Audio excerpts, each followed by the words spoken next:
जय माँ काली। भगवती कृपा करे धन धान्य से आपको परिपूर्ण रखे। स्वागत करता हूँ आप सबका एक छोटे से YouTube चैनल पर और आशा करता हूँ आप सभी स्वस्थ होंगे और कुशल होंगे। बहुत समय से वीडियो नहीं डली थी तो सोचा आज एक बहुत महत्वपूर्ण विषय पर बात कर ली जाए। तो अक्सर लोग मुझसे पूछते हैं कि भगत जी चौकी क्या होती है और कैसे छोड़ी जाती है, और कैसे एक जीता जागता परिवार जिसके ऊपर तंत्र से चौकी छोड़ी जाती है वह कुछ ही सालों के भीतर भीतर खत्म हो जाता है ना। तथा सभी व्यक्ति धीरे धीरे करके मर जाते हैं, अपने प्राण त्याग देते हैं अगर कोई चौकी गलत में छोड़ी गई हो तो। इसी बारे में हम बात करेंगे। आज हम इसी विषय पर जो है विस्तार से चर्चा करेंगे और इसी वीडियो को ध्यान से देखें ताकि आपका जो ज्ञान है इस विषय पर बढ़ सके। तो सबसे पहले यह समझना जरूरी है कि चौकी क्या होती है। चौकी एक विशेष प्रकार की प्रक्रिया होती है जिसका उपयोग दोनों तरह के कार्यों के लिए किया जा सकता है, किसी की भलाई के लिए भी और किसी की हानि पहुंचाने के लिए भी। लेकिन याद रखें, ऐसा तभी होता है जब उस व्यक्ति को इससे सही ज्ञान और साधना की सिद्धि प्राप्त हो जो यह चौकी छोड़ रहा है, क्योंकि अगर उसको इन चीज़ों की सिद्धि ना हो तो वो चौकी नहीं छोड़ पाएगा और अपना ही नुकसान कर लेता है। अब हम बात करते हैं कि चौकी, हमने बहुत बार ये शब्द सुना होता है। पहले तो मैं आपको नॉर्मली बताता हूँ कि एक बहुत प्रचलित जो शब्द है चौकी, ये एक तो वो होता है जो कि नवरात्रों में लगती है ना। इससे हम सब ने देखा है और सुना भी है। जब माता के भजन कीर्तन या पूजा करते हैं तो माँ की चौकी लगाई जाती है। इसमें एक साफ स्थान पर लाल कपड़ा या फिर किसी भी एक आसन पर माँ की तस्वीर या मूर्ति रखकर उन्हें बिठाया जाता है और उनकी पूजा की जाती है। इसी को बोला जाता है माता की चौकी। पर मैं यहाँ पे इस बारे में बात नहीं करने वाला हूँ। मैं बात करने वाला हूँ तंत्र में चौकी का मतलब क्या होता है, साधना से संबंधित चौकी क्या होती है।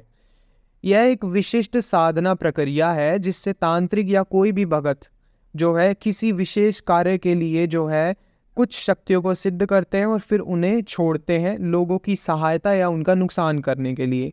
अब चौकी जो होती है, चौकी का मतलब होता है एक समूह, एक संग्रह। मतलब अगर सिर्फ एक ही शक्ति को छोड़ा जाए तो वो सिर्फ एक शक्ति बोली जाएगी। जैसे अगर माँ शमशान वाली को किसी के बुरे में छोड़ा जाए तो वो सिर्फ एक शक्ति गई है। परंतु अगर उनके साथ लगाकर और भी उनकी सहचारी शक्तियों को छोड़ा जाए तो उसको हम चौकी बोलते हैं, ठीक है, आम भाषा में।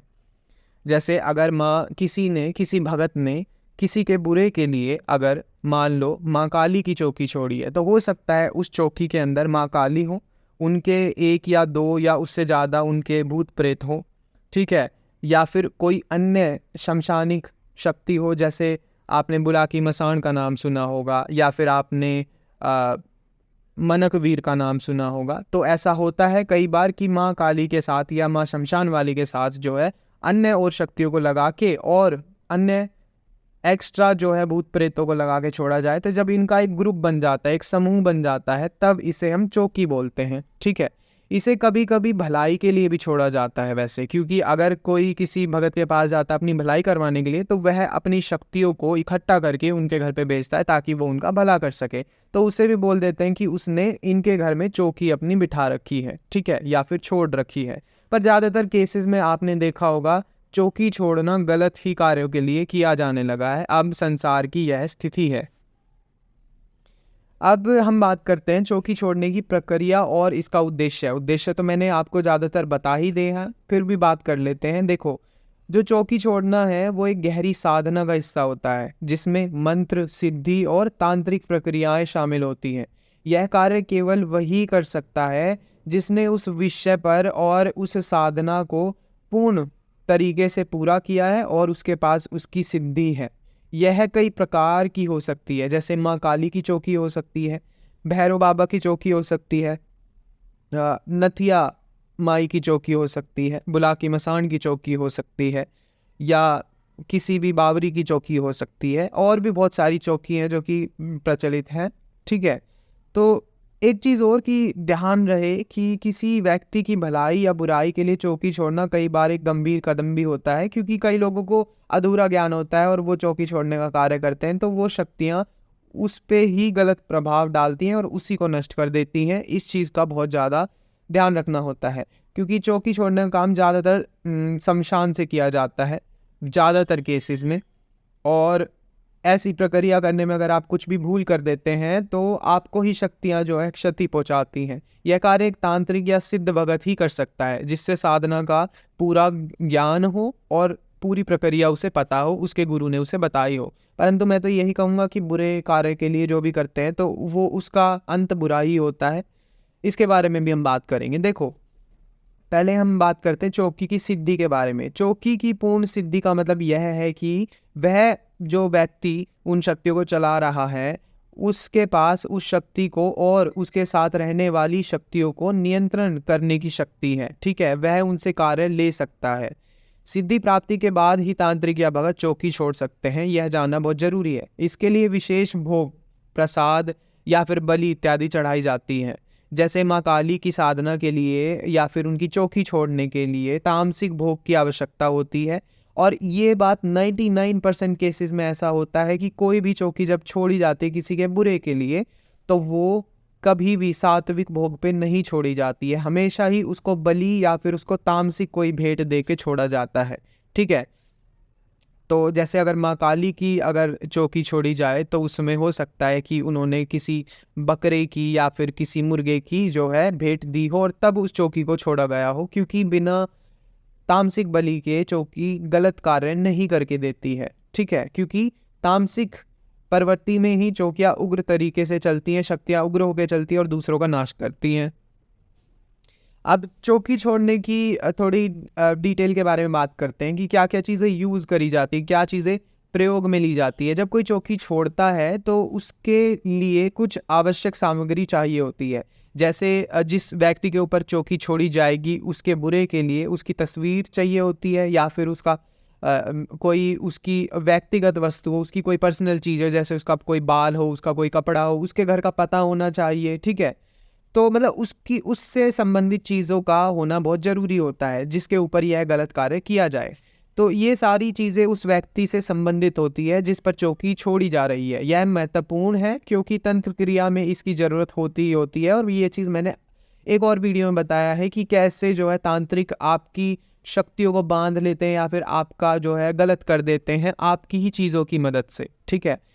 तो चौकी का बहुत ज़्यादा दुष्प्रभाव हो जाता है इसलिए क्योंकि आज के समय में सिर्फ गलत के लिए ही इन्हें ज़्यादातर याद किया जाता है, इन शक्तियों को, ठीक है। तो चौकी छोड़ने के दुष्प्रभाव बहुत सारे हैं, जैसे कि मैंने आपको बताया। कई बार लोग द्वेष में या जलन में या किसी से बदले की भावना में, है ना, अगर कोई पड़ोसी ज़्यादा कमा रहा है और ज़्यादा खुश रह रहा है, उनका बढ़िया घर बन गया, उन्होंने गाड़ी ले ली है या कुछ भी उनके घर में खुशी आई है, तो कोई दूसरा व्यक्ति जो कि उनसे जल रहा है और द्वेष में वह गलत उनका करवा देता है किसी भी तांत्रिक ओझा को पैसे दे के 10,000 20,000, आजकल थोड़े बहुत पैसे लेके भी लोग किसी का भी गलत कर देते हैं। ऐसा बहुत हो रहा है, ठीक है। क्योंकि अगर ऐसा नहीं होता तो चौकी दरबार जितने भी चल रहे हैं वो भरे नहीं होते संगत से।